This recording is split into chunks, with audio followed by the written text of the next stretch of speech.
السلام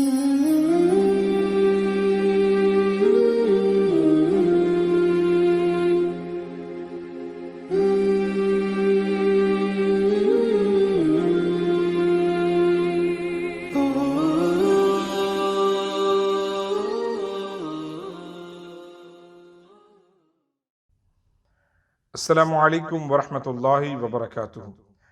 الحمدللہ والصلاة والسلام علی رسول اللہ۔ میرے پیارے محترم ساتھیوں، دوستوں، آج کا ہمارا یہ ویڈیو بڑا ہی سینسٹیو ہے اور ٹائم کی بہت بڑی ضرورت ہے۔ سینسٹیو آپ کو معلوم ہے اس لحاظ سے ہے کہ آج میں بات کروں گا رسول پاک صلی اللہ علیہ وسلم پر، آپ کی ذات بابرکت پر یہ گستاخانہ حملے، آپ کی عظمت اور آپ کی شان پر یہ جو لوگ اپنی لب کشائی کرتے ہیں، جسارت کرتے ہیں اور آپ کے بارے میں کچھ بھی کہہ دیتے ہیں، یہ جرت، یہ جسارت کہاں سے آتی ہے اور اس میں ہمارا عمل اور کردار کیا ہونا چاہیے، انشاءاللہ اس پر ہم بات کریں گے۔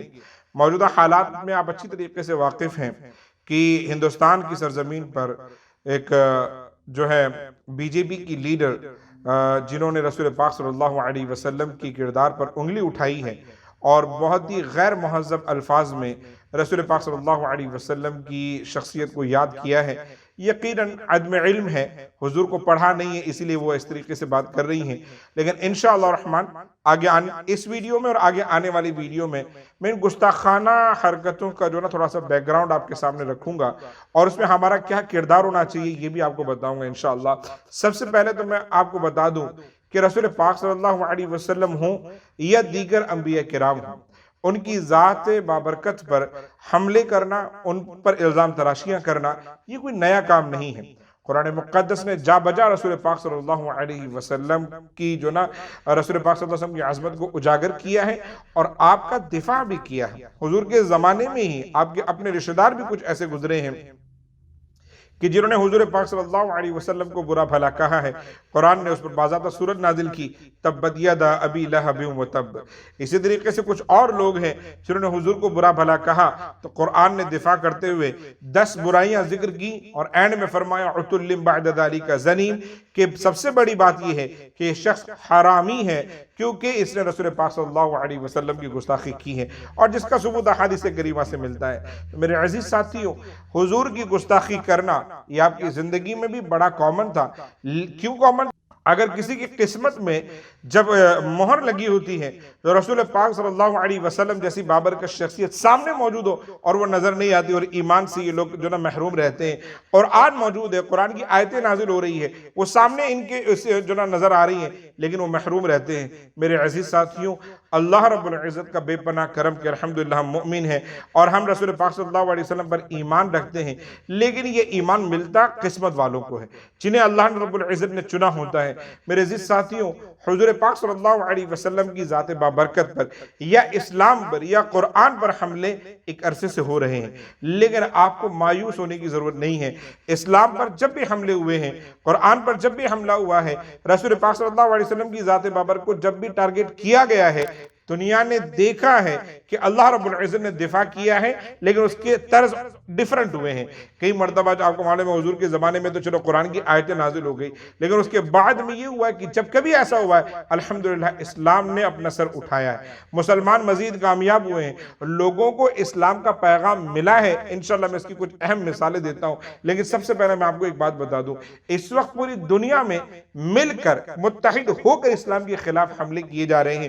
اسلام فوبیا یعنی کہ اسلام کے خلاف باتیں کی جا رہی ہیں، باضابطہ ایک ایسا ہاٹ ٹاپک بنایا جا رہا ہے، ہر گھر میں بچے کی تربیت کی جا رہی ہے اور لوگ جس طریقے سے کر سکتے کر رہے ہیں۔ کچھ ممالک ہیں جو پاورفل ہیں تو وہ کیا کرتے ہیں، اسلامک ممالک کو مکمل طور سے تباہ و برباد کر دیتے ہیں اور وہ سوچتے ہیں کہ اس طریقے سے ہم اسلام کو برباد کر رہے ہیں۔ کچھ ممالک ہیں جو یہ جانتے ہیں کہ ہم کچھ اسلامک کنٹریز کو تباہ و برباد نہیں کر سکتے، وہ کیا کرتے ہیں، وہ ان کے اندر گھسپیٹ کرتے ہیں، ان کے اندر غدار پیدا کرتے ہیں رکھتے ہیں، جو اچھی اچھی پوسٹ پر ایسے جو نا غلط تعلیم یافتہ لوگوں کو رکھتے ہیں کہ جو دراصل اندر موجود ہو کر بھی اسلام کو سربلند ہونے نہیں دیتے. کچھ ایسے بھی لوگ ہیں جو ہمارے اندر ایسے افراد پیدا کر رہے ہیں عوام کے اندر کہ جو آپس میں اختلافات، چپقلیشیں، رسول پاک صلی اللہ علیہ وسلم کی گستاخی کو بڑا ہی کامن ٹاپک سمجھتے ہیں. میرے عزیز ساتھیوں، یاد رکھیں یہ پوری امت مل کر، یعنی کہ پوری امت کے خلاف مل کر یہ جو محاذ آرائیاں ہو رہی ہے اور ہر طرف سے ہو رہی ہے. آج تو حالت یہ ہے، ہمارے انگلینڈ کے ایک مفکر ہیں حضور علامہ قمر الزمان خان اعظمی صاحب فرماتے ہیں کہ موجودہ صورتحال یہ ہے، ہمارا ہی سرمایہ ہے، ہمارے ہی لوگ ہیں اور ہمارے ہی خلاف انہیں ورگلایا جاتا ہے، اور سب سے ورسٹ پارٹ یہ ہے کہ بدنام بھی اسلام کو کیا جاتا ہے. آپ دیکھیں گے کہ اسلامی دہشت گردی ایک نام ہے جو دنیا کے سامنے پھیلا دیا گیا ہے. آپ دیکھیں کہ اس میں حملے زیادہ تر اغیار پر نہیں ہو رہے، مسلم کنٹریز میں ہو رہے ہیں. مسلمانوں کا سرمایہ لگ رہا ہے، مسلم مر رہے ہیں، مسلمانوں کی ہی عمارتیں، ان کی چیزیں تباہ و برباد ہو رہی ہیں، ان کے مزارات، ان کی مساجد بموں سے اڑائی جا رہی ہے. And guess what, by and of the day result یہ ہے کہ بدنام بھی مسلمان ہیں. یہ ریالٹی ہے میرے عزیز ساتھیوں. لیکن یاد رکھیں وہ ارحم الراحمین، وہ اللہ رب العزت و پروردگار عالم ہمیشہ ہمارے ساتھ ہیں. آج دنیا کا ایک مشغلہ بن گیا ہے، آپ اسلام کو گالی دو وہ آپ کو ہیرو بنا دیتے ہیں، اور اس کی مثال ہمیں نظر آ رہی ہے. تسلیمہ نسرین ہے، سلمان رشدی ہیں، ابھی وسیم رضوی ہیں جو انڈیا میں پیڈ ہیں، طارق فتح ہیں. یہ وہ لوگ ہیں جو پیڈ لوگ ہیں اور یہ اسلام کو بدنام کرتے ہیں تو گورنمنٹ ان کی باضابطہ حفاظت کرتی ہے. ان کو جو نا پیسے دیے جاتے ہیں، ان کو باضابطہ ہیرو بنا دیا جاتا ہے. کیوں؟ انہوں نے حضور کے خلاف بات کی ہے. اور اسی طریقے سے فرانس میں اگر کوئی بندہ رسول پاک صلی اللہ علیہ وسلم کی توہین کرے، ڈنمارک میں کوئی توہین کرے تو لوگ اس کی حفاظت کے لیے کھڑے ہو جاتے ہیں. کیوں؟ انہیں لگتا ہے کوئی بڑا اچھا کام کیا ہے. اور یوں اگر آپ کسی عام طبقے کو بھی کچھ کہہ دیں، L G B T community, یعنی کہ ان لوگوں کو آپ ایک لفظ کہہ دیں تو دنیا کھڑی ہو جاتی ہے آپ کے خلاف، کہ آپ کسی ایک انسان کو بھی برا نہیں کہہ سکتے. لیکن پوری دنیا چاہتی ہے کہ آپ رسول پاک کے خلاف کوئی بھی بولیں لیکن مسلمان آواز بلند نہ کریں.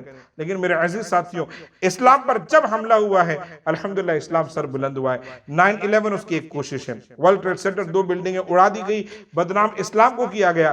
لیکن الحمدللہ میں یونائٹڈ اسٹیٹ میں بیٹھا ہوں اور بڑی ذمہ داری کے ساتھ یہ کہہ رہا ہوں کہ اس حملے کے بعد سے الحمدللہ امریکہ میں مسجدیں بھی زیادہ بنی ہیں، مسلمان بھی زیادہ ہوئے، لوگوں نے اسلام زیادہ قبول کیا ہے. کیوں؟ لوگوں نے اسلام کو پڑھنا شروع کر دیا کہ دیکھیں تو صحیح، جس کے خلاف اتنی محاذ آرائیاں ہو رہی ہے، اتنی باتیں ہو رہی ہے، یہ کیا مذہب ہے؟ لوگوں نے پڑھا ہے، اور جب پڑھا ہے تو الحمدللہ انہیں اسلام کی حقانیت کا اندازہ ہوا ہے. میں آئے دن الحمدللہ دیکھ رہا ہوں پچھلے 5 سال میں، مطلب میری اپنے مسجد میں تقریباً 15 سے 20 لوگ ہیں جو میرے ہاتھ پر الحمدللہ مسلمان ہوئے. میری محنت نہیں، انہوں نے اپنی تعلیم حاصل کی، خود پڑھا، اور پھر اس کے بعد آ کر ہم سے کچھ سوالات کیے اور مطمئن ہوئے، الحمدللہ مسلمان ہو گئے. یہ میں آپ کو اپنی بات بتا رہا ہوں. اور آئے دن ہم اپنے اطراف کی مساجد میں دیکھتے کہیں نہ کہیں الحمدللہ ہر مہینے، ہر ویک یہ سلسلہ چل رہا ہے، لوگ مسلمان ہو رہے ہیں.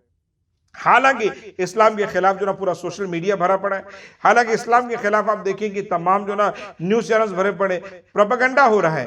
لیکن اسلام اللہ کا پسندیدہ مذہب ہے. ان الدین عند اللہ الاسلام. تو جس کو اللہ نے چنا ہے اس کا کوئی کچھ بگاڑ نہیں سکتا. لیکن یقیناً ہم مسلمان ہیں، ہماری غیرت ہے کہ ہمارے نبی کو کوئی گالی دے، ان کو کوئی برا بھلا کہے اور ہم خاموش رہ جائیں. تو میرے عزیز ساتھیوں، اسی لیے آج میں دیکھ رہا ہوں کہ دنیا بھر میں احتجاج ہو رہے ہیں، اور بالخصوص انڈیا کے مختلف خطوں میں احتجاج ہو رہے ہیں. اور بالخصوص الحمدللہ میں دیکھ رہا ہوں کہ ہندوستان کا مسلمان جاگ رہا ہے، اور یہی لوگوں کو ڈر ہے کہ یہ جاگ نہ جائے. میرے عزیز ساتھیوں، اس لیے اسے دبانے کی کوشش کی جا رہی ہے. لیکن اسلام تیری فطرت میں قدرت نے لچک دی ہے، جتنا ہی اسے دباؤ گے اتنا ہی ابھرے گا. الحمدللہ یہ میں دیکھ رہا ہوں. میرے عزیز ساتھیوں، اللہ تعالیٰ ہم سب کو توفیق دے کہ ہم اسلام کے حق میں کھڑے ہوں، اپنی آواز بلند کریں، اپنے احتجاج درج کرائیں جو لوگ کر رہے ہیں. لیکن 2 یا 3 اہم پوائنٹس میں آپ کو دینا چاہتا ہوں، بہت اہم پوائنٹس. سب سے پہلا پوائنٹ یہ ہے کہ کیا جو ہمارے مان لو کہ 10,000 لوگ اگر احتجاج کر رہے ہیں، ان 10,000 میں سے میں 9,500 لوگوں سے یہ پوچھوں کہ آپ کو غصہ آیا ہے؟ بالکل صحیح ہے، واجب ہے کہ رسول پاک کے خلاف کوئی بات کہے، ہمیں نہیں برداشت ہوتی. لیکن جو بات انہوں نے کہی ہے، جو بات اس بی جے پی کے لیڈر نے کہی ہے کہ حضور پاک نے 9 سال کی بچی سے نکاح کیا، آپ بتائیں کہ اس میں کیا سچائی ہے؟ تو میں آپ کو گارنٹی کے ساتھ کہتا ہوں آدھے سے زیادہ کراؤڈ کو نہیں پتا ہوگا کہ اس کی سچائی کیا ہے. نہیں معلوم، علم نہیں ہے. یہ نہیں پتا کہ کیا واقعی حضور نے اتنی شادیاں کی تھی، اور اگر کی تھی تو کیا واقعی ایک اتنی کم عمر خاتون سے شادی کی تھی، اور اگر کی تھی تو حکمت کیا ہے، یہ ہمیں نہیں معلوم. میرے عزیز ساتھیوں تو سب سے پہلے ضروری ہے educate your self and educate your children. اپنے آپ کو بھی ایجوکیٹ کریں اور اپنے بچوں کو پڑھائیں. دین کی وہ تمام باتیں جو آپ کو ایجوکیٹ کر سکتی ہیں، جو آپ غیروں کو خود جواب دے سکتے ہو، وہ ہونی چاہیے. دیکھیں آپ کو دو طریقے کے لوگ ملیں گے. جب آپ احتجاج کرتے ہو تو کوئی آپ کی بات نہیں سن رہا، نہ آپ کسی کی بات سن رہے ہو. لیکن اب آپ اپنی جاب پہ جاتے ہو اور کوئی بندہ جو آپ کے سامنے برائی نہیں کرتا لیکن آپ کو پیار سے پوچھتا ہے، اچھا ٹھیک ہے بھائی آپ کو برا تو لگا ہے لیکن ایک بات تو بتاؤ، کیا واقعی آپ کے نبی نے اتنی شادی کی تھی؟ کیا واقعی آپ کے نبی نے 9 سال کی بچی شادی کی تھی؟ تب آپ کیا کرو گے؟ بندہ آپ کے نبی کو گالی نہیں دے رہا، he is asking out of curiosity، وہ جاننا چاہتا ہے. لیکن اب ہمارے پاس علم نہیں ہوگا تو ہم کیا جواب دیں گے؟ میرے عزیز ساتھیوں، لہٰذا ضروری یہ ہے کہ ہر وہ چیز جو رسول پاک یا اسلام یا قرآن پر حملہ آور ہو رہی ہے یا جو پوائنٹس ہیں وہ کم از کم ہمیں معلوم ہو. انشاءاللہ یہ جو سیریز میں نے آغاز کیا ہے کرنٹ ایشوز، حالات حاضرہ کے نام سے، اس میں آپ کے سامنے اسلام اور قرآن یا رسول پاک کی ذات پر ہونے والے حملے جو اعتراضات تھے انشاءاللہ اسی پر ہم بات کریں گے. اب یہ ویڈیو آلریڈی بہت طویل ہو چکا ہے لیکن انشاءاللہ اگلے ویڈیو میں آپ کو بتاؤں گا رسول پاک صلی اللہ علیہ وسلم اور حضرت عائشہ کے نکاح اور اس کی اہمیت اور اس پر ہونے والے اعتراضات، اس کا ایکچولی جائزہ میں آپ کے سامنے لے کر میں آپ کے سامنے رکھوں گا. لہٰذا آپ اس ویڈیو کو شیئر بھی کریں، لوگوں تک بتائیں اور خود علم حاصل کریں. ضروری نہیں کہ اس علم کو حاصل کرنے کے لیے میرا ویڈیو دیکھیں، آپ اپنے قریب کی مسجد کے امام صاحب کے پاس چلے جائیں، کسی عالم کے پاس جائیں اور معلومات پوری لیں. کیا واقعی یہ چیزیں سچ ہیں؟ کیا واقعی اسلام تلوار کے زور سے پھیلا ہے؟ نمبر 1. اور جو دوسری اہم بات جو میں آپ سب سے عرض کرنا چاہتا ہوں کہ رسول پاک صلی اللہ علیہ وسلم کی ذات پر، اسلام کی ذات پر یا کسی بھی چیز پر جو حملے ہو رہے ہیں، ہم سب الحمدللہ اپنا احتجاج بھی درج کرائیں لیکن اس کا جو لیگل پروسیس ہے وہ بھی آپ کریں. ہم کئی مرتبہ سڑکوں پر اتر آتے ہیں اور سڑکوں پر اتر کر واپس اپنے گھروں میں بیٹھ جاتے ہیں. nobody actually cares. سب کو معلوم ہے یہ ایک دن کی شور شرابہ ہے، 2 دن کا یا ہفتے بھر کا ہے. میرے عزیز ساتھیوں، دراصل اس کا جو لیگل پروسیس جس کنٹری میں بھی آپ ہیں وہ کریں. جائیں، شکایت درج کروائیں اور پولیس سے کہیں کہ بھائی فلاں بندی نے یا بندے نے ہمارے نبی کے خلاف یہ کہا، یہ ایکچوئل. آپ 1 کرے، 2 کرے، 5 کرے، 50 کرے، 500 شکایتیں درج جب کرائیں گے تو اس کا وزن ہوگا. میرے عزیز ساتھیوں، یہ ایکچوئل احتجاج کا طریقہ یہ ہے. توڑ پھوڑ کرنا، لوگوں کی چیزوں کو نقصان پہنچانا، اس میں کوئی سچائی نہیں ہے. میرے عزیز ساتھیوں، اور آخری مشورہ کہ آپ خود باعمل بن جائیں، لوگوں کو بولنے کی ہمت نہیں ہوگی. جتنا یہ جمع غفیر، جتنا احتجاج لوگوں کو آج سڑکوں میں نظر آ رہا ہے نا، اس کا صرف 10% کل صبح کی فجر کی نماز میں نظر آ جائے گا. لوگ ویسے ہی گھروں میں بیٹھ جائیں گے، پریشان ہو جائیں گے، مسلمان جاگ گئے ہیں. تو جاگنا اپنے عمل کے ذریعے ہے، جاگنا اپنے کردار کے ذریعے ہے. آج ہمیں دیکھیں، چوری چکاری ہم کرتے ہیں، لوٹ کھسوٹ ہم کرتے ہیں، قتل و غارت گری ہم کرتے ہیں، جھوٹ بولنے کا کام ہمارا ہے، کوئی بھی غلط کام ہے اس میں ہم آگے، اور پھر بھی حضور کی محبت میں بھی ہم آگے. یہ دونوں چیزیں جمع نہیں ہو سکتی. ایکچولی رسول پاک کی محبت آپ کے دل میں اگر ہے، ہر برائی سے باز آ جائے، اتنا اچھا عامل اور پکا مسلمان بنے کہ لوگ آپ کو دیکھ کر گھبرا جائیں کہ یہ پکا مسلمان ہے. اللہ ہم سب کو سمجھ کی توفیق عطا فرمائے. اگلے ویڈیو کا انتظار کیجئے، اس میں ہم بات کریں گے حضرت عائشہ کی حضور پاک صلی اللہ علیہ وسلم سے جب شادی ہوئی تھی وہ کیا جو نا اس کا بیک گراؤنڈ تھا، کیا عمر تھی، اس کی حکمتیں کیا تھی، وہ ساری باتیں آپ کے سامنے ہوگی. اللہ تعالی ہم سب کو سمجھ کی توفیق عطا فرمائے. السلام علیکم ورحمۃ اللہ وبرکاتہ.